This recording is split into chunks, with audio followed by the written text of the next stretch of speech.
na tuna akili timamu. Kaka yetu Danieli anaongea, mnasikia na mna akili timamu. Kimweli anaongea, mnasikia na mna akili timamu. Sawa sawa jamani eh? Haya.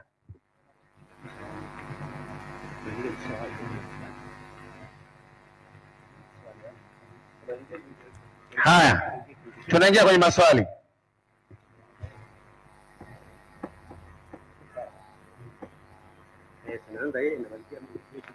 Inshallah tunaingia kwenye maswali sasa.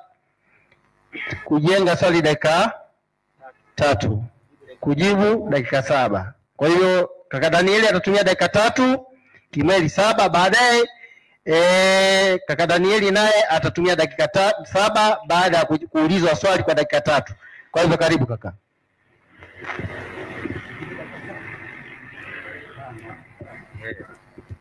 Swali tajibiwa dakika 5. Rafiki zangu wale mnaotufuatilia iwe kwenye mitandao au mliopo hapa kwenye ukumbi, mmemsikia Sheikh Kimweli. Bado eneo linamletea shida ni la Yesu kuitwa nuru. Ndio anauliza, je, Yesu ana nuclear fusion? Hiyo nuclear fusion, that is a subsequent concept born by the scientist. Lakini ni nuru niliyoisema hapa ni ile nuru inayoanzisha vitu. Angalia hapa kwenye Yohana sura ya 1 mstari wa 1. Anasema hivi: hapo mwanzo kulikuwa neno, na neno alikuwa kwa Mungu, na neno alikuwa Mungu. Hapo mwanzo, huyo mwanzo alikuwa kwa Mungu. Vyote vilifanyika kwa huyo, wala pasipo yeye hakikufanyika chochote kilichofanyika. Huyu ndio hakuna chochote kilichofanyika. Kwa hiyo hapa kama sayansi imesema huyu ndio nuclear fusion, huyu ndio chanzo. Sasa nataka kusoma aya alafu niulize swali. Petro wa pili sura ya 3, nitasoma mstari wa 10 mpaka wa 12. Anasema hivi: lakini siku ya Bwana itakuja kama mwizi. Katika siku hiyo mbingu zitatoweka kwa mshindo mkuu, na viumbe vya asili vitaunguzwa na kufumuliwa.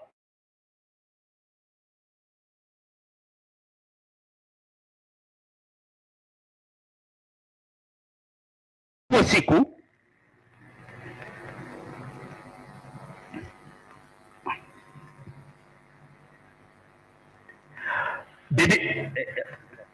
mtandao kidogo uliondoka hewani. Biblia inasema ipo siku ambayo viumbe vyote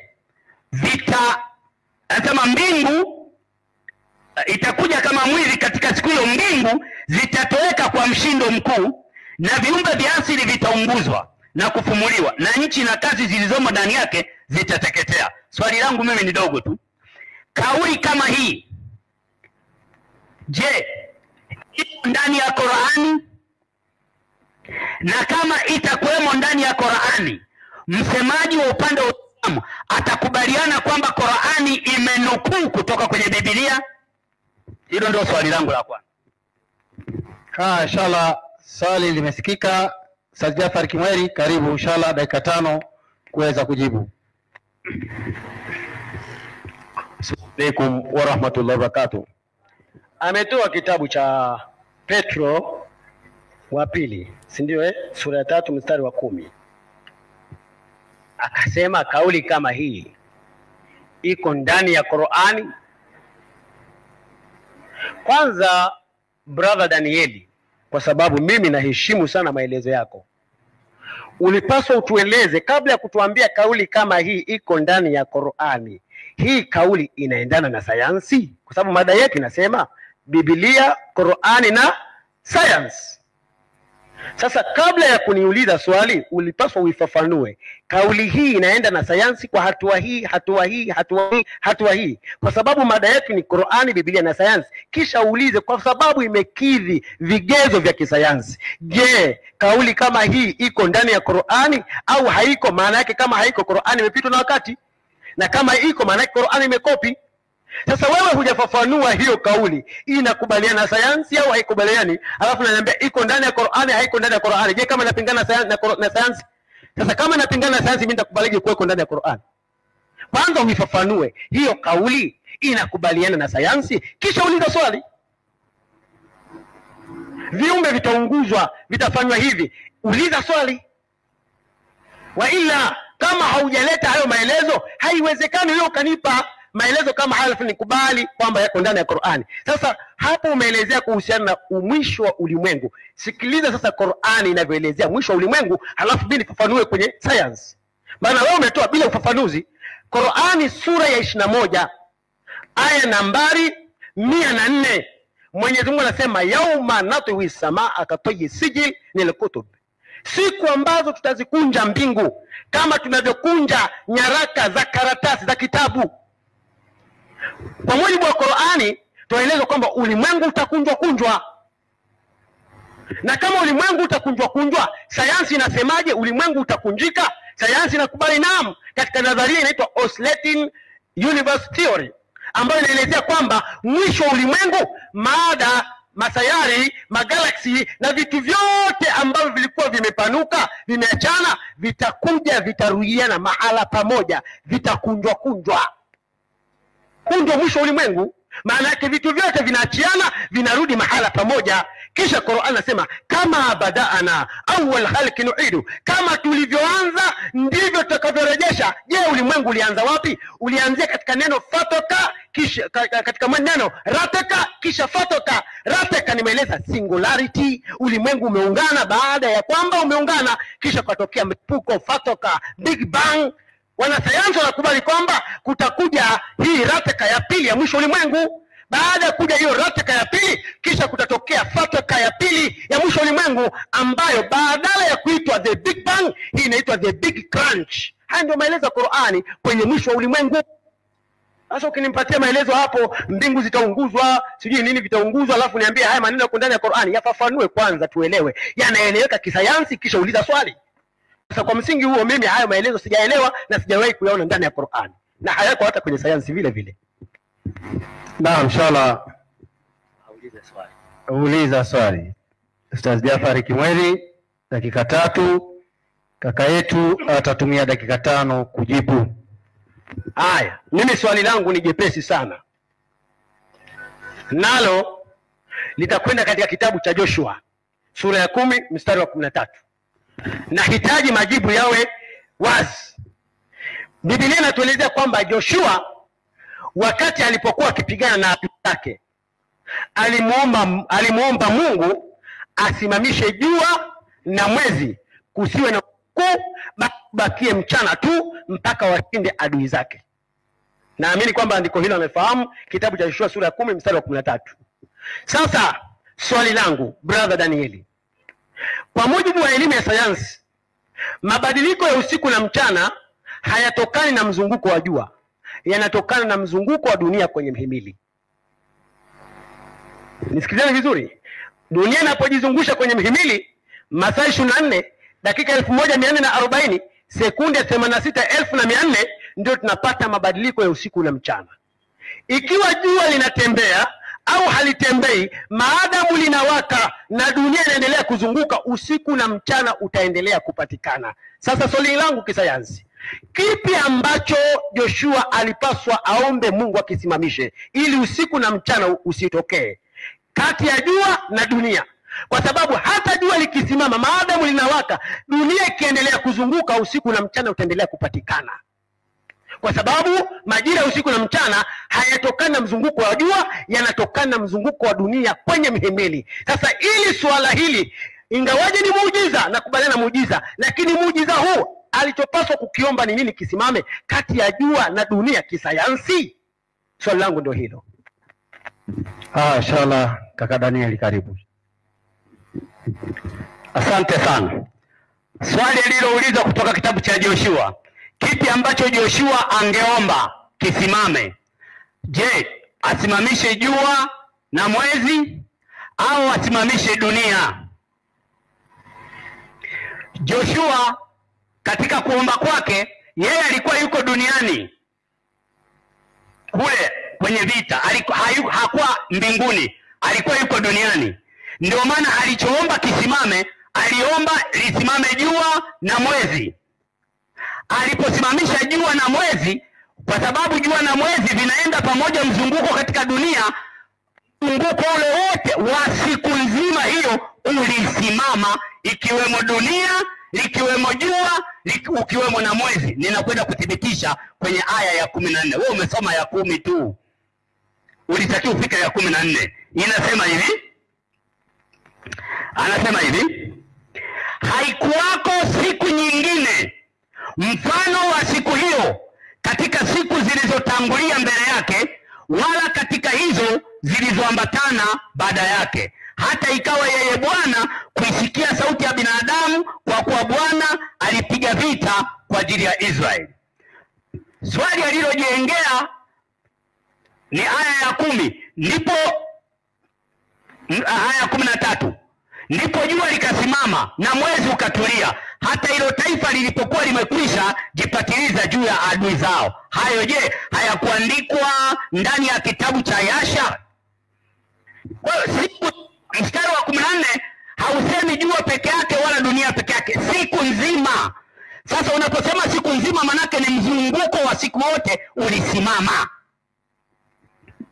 ulisimama siku hiyo. Kwa hiyo hivyo ndivyo ilivyo. Kwa hiyo alipo vyote isimama. Lakini nilisoma Petro wa pili mstari wa sura ya 3 mstari wa 10 na wa 12. Nilipouliza hilo swali, Kimweli akasema, Danieli, unasema ambayo sayansi haisemi. Maana yake hazingatii terminology. Pale kwenye mstari wa 10 kuna neno kuunguzwa, vitu vyote vitaunguzwa. Huyu ndio alisimama hapa, alituambia kwenye jua kuna madini yanaitwa helium, kwa hiyo yanaendelea kuungua. Amesahau. Mimi nilikuwa nakumbuka na niliweka.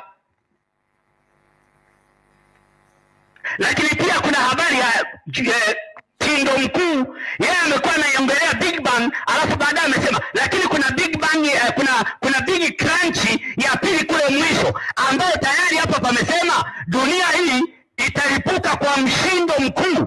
Kumbe hiyo kwa kisayansi ni Big Crunch, tayari ipo kwenye Biblia. Alipofika kwenye Korani akasema hayo kwenye Korani hayamo. Sasa kama hayamo, kwa nini usikiri kwamba Biblia inafundisha habari ya sayansi kiukamilifu? Amekiri mwenyewe, amesema hayamo, wakati aya hiyo beba mambo makubwa mawili: vitu vyote vitaunguzwa, alafu kuna mshindo mkuu. Lakini anakiri kuna mshindo mkuu, the big crunch, ambao tayari Biblia imeusema. Kumbe Biblia imeanza kueleza kabla ya Qur'ani. Baadaye akaja akaongea kwamba umesema Biblia yote, kwamba mimi nimekubali kwamba Biblia yote ina makosa. Sijasema hivyo, usiniwekee maneno. Ndio maana nikasaisha kwenye nuru, nikasaisha kwenye uumbaji, nimesaisha. Kwa hiyo umeniwekea hayo maneno. Mahali ambapo mpaka huenda tutamaliza mdahalo Kimweli atashindwa kupaelewa ni hili neno oro linalomaanisha energy, kwamba Yesu ndiye source of all powers. Yeye ndiye or, ndiye nuru. Sasa nataka niulize swali. Hapa.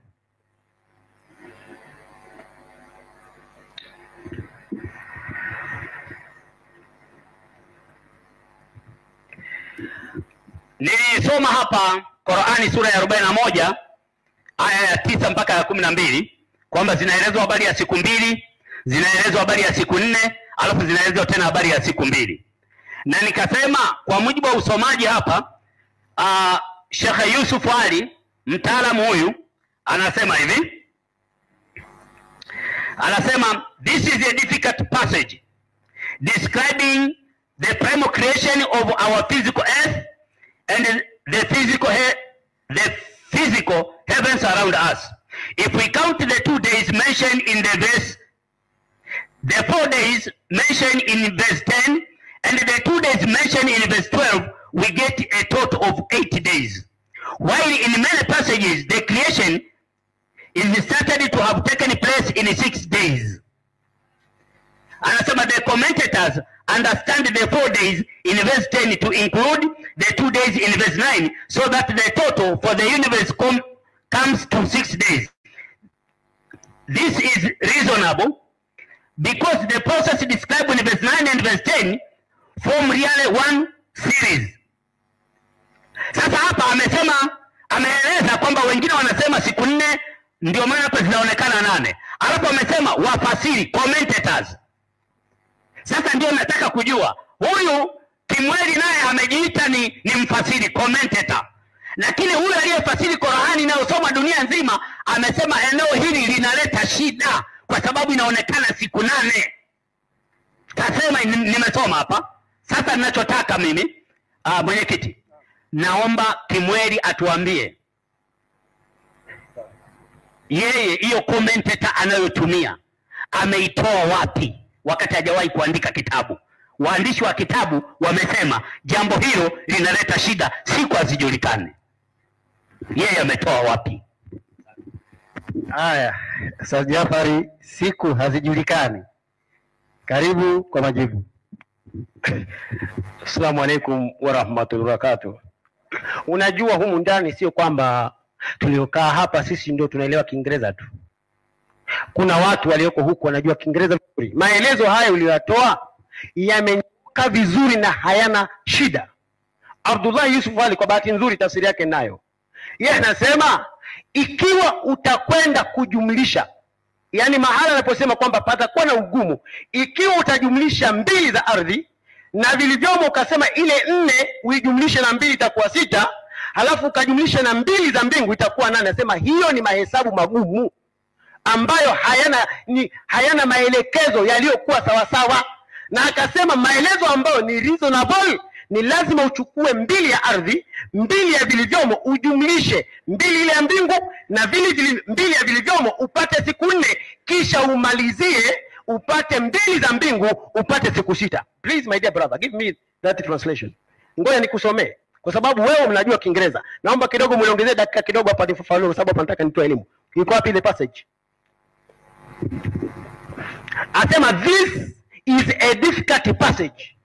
Haya maelezo katika sura ya 41 aya ya 9 ya 10, hapa kuna maelezo magumu. Describing the primal creation of our physical earth. Yanaelezea namna dunia yetu ilivyoumbwa kifizikia. And the physical heaven around us, na mbingu za kifizikia ambazo ziko pembezoni mwetu au juu yetu. If we count, zingatia hapo, if we count, kama tutahesabu the 2 days mentioned in the verse, zile siku 2 zilizoelezwa katika aya 9, the 4 days tukaongeza siku 4 mentioned in the verse 10 katika siku 4, and the 2 days na siku 2 tukaongeza pale mentioned in the verse 12, we get the total 8. Tukihesabu hivyo kama unavyohesabu wewe tutapata siku 8, na hiyo ndio anasema hayo ndio maelezo magumu. Sasa maelezo mepesi ni yapi? Asema while in many passages the creation is started to have taken place in 6 days. Wakati maelezo mengi ya Qur'an yanasema uumbaji ulitumia siku 6. Sasa ili uelewe namna gani, akasema see verse, soma katika sura ya 11 aya 54 na nyinginezo. Akasema the commentators, wafasiri, understand, wanaelewa the 4 days, zile siku 4 in the verse katika aya 10 to include the days in the verse 9. Wanaelewa kwamba zile siku 4 zimejumuishwa na zile siku 2, yani ni 2 plus 2 wakaongeza ikawa ni siku 4. Kisha ukipata siku 4 ukijumlisha na zile za mbingu inakuwa siku ngapi? 6. Hayo ndio ambayo wafasiri wote wanayasema na mimi ndio nayasema. Wewe ndio unakwenda kinyume na unasoma Kiingereza. Sasa sijui ni kwa sababu umesahau miwani yako. Hakuna maelezo yanayosema kwamba kuna contradiction hapa. Hii ni tafsiri umekuja nayo na haisemi kwamba kuna contradiction hapa, haisemi hivyo. Sasa ukweli ni vipi? Wanachuoni wote wa Kiislamu na wafasiri wa Qur'ani, modern interpreters na ancient interpreters, wale na wale wote wamesema kwa sababu ya kuingia wao. Angalia wao, brother Daniel, unajua Kiingereza end ni kama plus. Ukisema jaa Muhammadun wa Aliyun, maana yake walikuja pamoja. Ukisema jaa Muhammadun thumma Aliyun, maana yake waliachana, huyu alikuja kisha akafuata huyu. Ukisema Daniel came and Omar, maana yake Daniel na Omar wamekuja pamoja. Sasa ukisema end ni kiongezeo kwamba hiki na hiki vimejumlishwa, mbili za pale zimejumlishwa na mbili za aya 10, mbili za sura ya aya 9 zimejumlishwa na mbili katika aya ya 10, jumla unapata 4. Kisha aya inayofuata ndio maana ikaja thumma stawa ila sama. Hakusema wastawa. Ingesema wastawa ingekuwa ni kosa. Thumma stawa, kisha. Hata Kiswahili ukisema kisha, baada ya haya kupita, kisha. Ndio maelezo ya Qur'ani hayo. There is no contradiction, my dear brother, in the Holy Quran. Nauliza swali. Brother Daniel, kitabu cha Walawi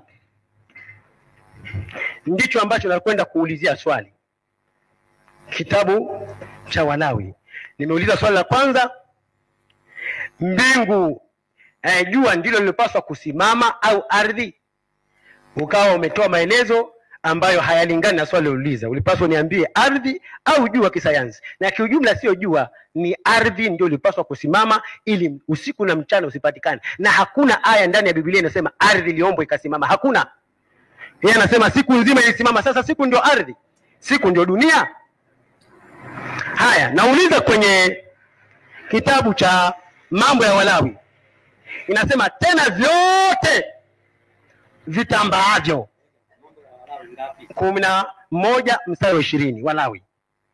11 mstari wa 20. Tena vyote vitambaavyo vyenye mabawa viendavyo kwa miguu minne. Sikiliza swali vizuri. Kwa mujibu wa Biblia, katika vile viumbe vinavyotambaa vyenye mabawa, grasshoppers, maana yake wale mapanzi, kuna mapanzi wenye miguu minne. Kaka wangu na kuuliza, wewe ni msomi mzuri, tuambie ni aina gani ya panzi mwenye miguu minne? Kisayansi panzi wote wana miguu 6. Sasa kisayansi ni panzi gani, ili hii aya isiwe na makosa kisayansi, ni panzi gani katika dunia mwenye miguu minne? Tuambie aina gani ya jamii ya panzi wenye miguu minne? Hilo ndio swali langu. Inshallah sasa tunakwenda katika mambo ya kisayansi, lakini kwa upande wa wanyama. Kaka Danieli, karibu kaka.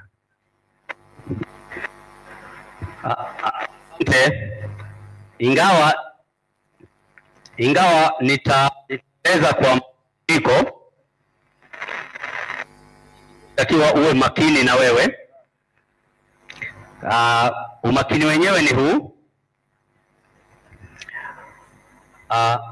Katika aya hii hajatajwa panzi, lakini yeye mdomoni kamtaja panzi. Kwa sababu, subiri mwenyekiti, ninatoa mfano huu kwa sababu hapa panzi hamna. Ni kama yeye ni mdai kwamba nionyeshe kwenye Qur'ani huyu mnyama anaitwa buraku, kwamba punda mwenye mabawa. Rekebisha swali lako. Mimi niko tayari kujibu kila kitu. Acha rekebisha inshallah. Amekuja na hoja kusema hajatajwa panzi. Sasa namuondoa neno panzi. Swali langu litakuwa pale pale. Akasema nitakuja kwenye Qur'ani kwenye mnyama anaitwa burak. Huyo mnyama ukija kumweleta hapa, kwanza ulete na maelezo yake, alafu tutamsoma kwa sababu muda wenyewe utoshelezi. Tutakuja kuelezea buraku kwanza maana yake ni umeme. Barakun ni umeme, utakuja kuelezea mbeleni. Haujajua hilo jambo kisayansi. Nauliza sasa swali. Hii andiko linasema hivi, maana mimi naweka panzi kwa sababu naelewa mdudu mwenye mabawa ni kiumbe wa panzi anayetambaa mwenye mabawa. Sasa akasema sio panzi, tuondoe huyo panzi. Tena vyote vitambaavyo vyenye mabawa viendavyo kwa miguu minne. Haya sasa tuambie, katika wadudu watambao wenye mabawa waendao kwa miguu 4 ni wadudu gani? Tupe tu kisayansi. Ni wadudu gani wanaotambaa wenye mabawa waendao kwa miguu 4? Maana yake kuna miguu 6, si ndio? Sayansi inasema miguu 6. Haya, sawa. Asante. Iko hivi.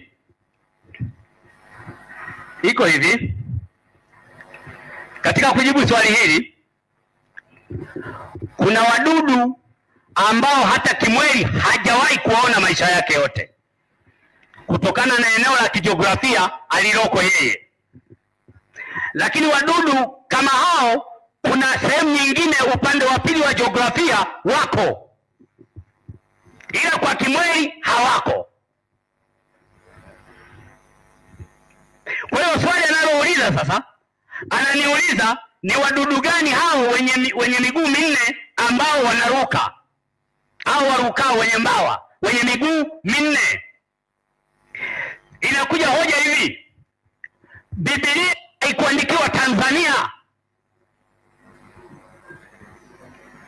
Labda ukataa ukweli huu. Biblia haikuandikiwa Tanzania. Biblia iliandikiwa eneo la Mashariki ya Kati. Kwa hiyo eneo la Mashariki ya Kati kuna wanyama na kuna wadudu ambao huku kwetu hawako.